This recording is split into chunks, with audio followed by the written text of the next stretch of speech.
Remember when you were a kid and grown-ups would ridicule you? A kid, for not knowing that a new hit you're vibing with was actually a cover, and for not knowing the original band because, oh my god, they were legends and you don't even know music if you can't name all their albums in the correct order, even though they split up years before you were born. Yeah, that was all very delightful. I, for one, remember how they would ridicule anything that young kids, and especially girls, like to listen to. They'd name drop the artists and bands they liked themselves, or at least the ones they knew were socially acceptable amongst other men to like. Right. And would make them look like they know music. These regular Joes, or in my case, regular Björns, always needed to have their opinions on music not only heard, not only respected and accepted, but they needed their opinion to be everyone else's opinion too.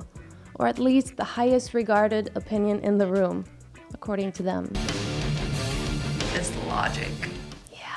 So they'd mock you for not knowing a band that was active years before you were born and that you're not their target demographic anyway. But at the same time as needing everyone else to have the same opinion as them, they also needed to feel a bit unique. I know something you don't. So if you happen to actually like something they liked, you'd have to prove yourself by naming every single song in their fave's entire discography.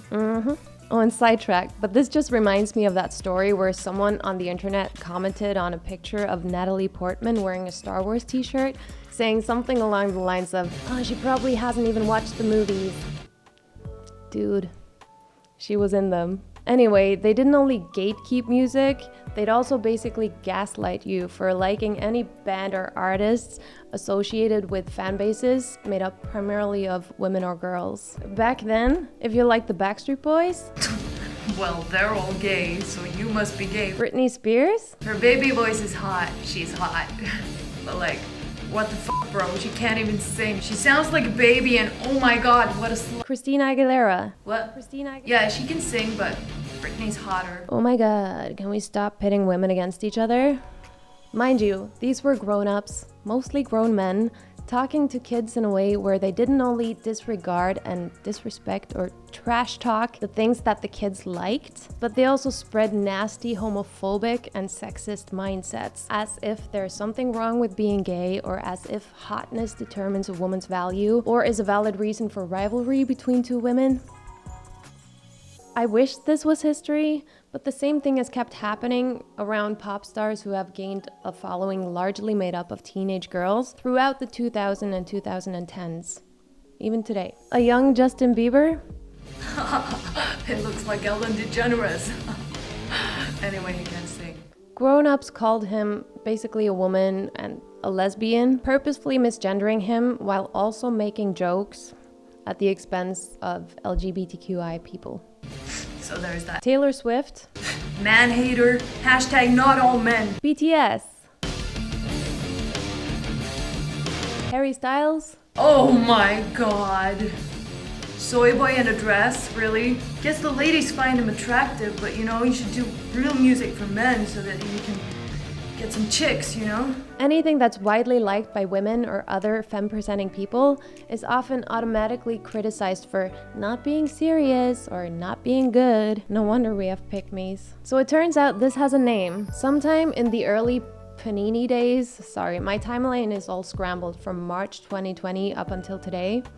Anyway, I came across this article that discusses this exact phenomenon in relation to the writer meeting Harry Styles and him being considerate to women. And I just want to discuss some of the main points with you, and I'll link the full article below. It mentions how when One Direction split up, all the members tried to distance themselves from the boy band branding, all except Harry Styles. And when Rolling Stone, you know, the magazine, not the band, asked him if he felt pressure to prove himself as a serious musician with an older crowd, he responded, "Who's to say that young girls who like pop music have worse musical taste than a 30-year-old hipster guy?" Then he pointed out how the Beatles became successful thanks to the hordes of screaming teenage girls and asked, "You're gonna tell me they're not serious?" This man's got points. Okay, so the name of this phenomenon, that is where people, and I say people, not only men, because remember that internalized misogyny is also at play here, so women do this too. But where people look down on things that women or girls like, this phenomenon is called gender contamination. The article then uses Coca-Cola as an example and explains how men wouldn't buy Diet Coke because it was considered a product for women. Ew, why? Don't tell me you're bleeding into the can or something. See, even Jax doesn't understand the correlation there. So what did Coca-Cola do?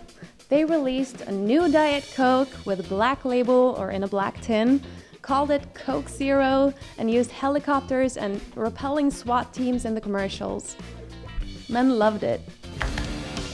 Manhood. The article concludes by pointing out how Harry Styles is so right about the big picture. Women do influence the economy, big time. Honestly, look it up. Why diminish that? And I want to add that this isn't a competition. Musicians release music for the people who vibe with that music. Different musicians, different music for different people. And if it's not for you, that's okay, don't listen to it. There's plenty of other stuff you can listen to. It's not an airport. There's no need to announce your departure. It's not Amazon. There's no need for your opinion. And if you're someone who gets upset when other people have different opinions or different tastes in music from you, I think you should work on that a bit, because the entitlement? Sheesh. And dear everyone, but especially men, it's okay if you like something that women like. It's not your fault that society has taught you that makes you less than, but you don't have to uphold that belief. You're free to enjoy whatever you like, and I think you should do that and also let other people enjoy what they like in peace. Thank you so much for watching till the end. Let me know what you think in the comments, but remember, be respectful. What do you want me to say? Like the video if you liked it, subscribe if you want to subscribe. I appreciate you watching, and I'll see you in the next one. Bye! Now